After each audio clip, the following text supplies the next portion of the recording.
Die lewe as gelowige is nie maklik nie. 2 Korintiërs 5 vers 17 sê dat iemand wat aan Christus behoort, 'n nuwe mens is, die ou is verby en die nuwe het gekom. Tog voer elkeen van ons nog 'n stryd met sonde. En ons almal het ons swak plekke waar die stryd groter is. Dit help ons verstaan hoe nodig ons God in ons lewe het. As Paulus in Romeine 7 vers 17 tot 25 oor ons stryd met sonde praat, sê hy dat ons 'n onwelkome gas in ons lewe het, die sonde.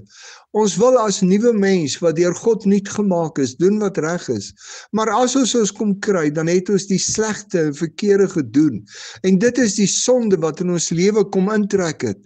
Paulus is verskriklik eerlik oor sy eie lewe as hy sê dat hy sukkel met hierdie onwelkome gas in sy lewe.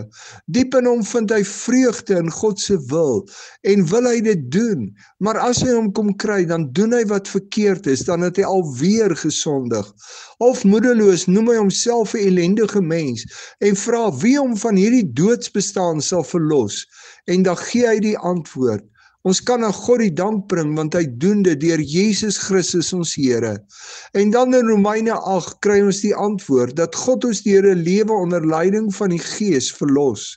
Sukkel jy ook met hierdie stryd dat jy 'n nuwe mens in Christus is?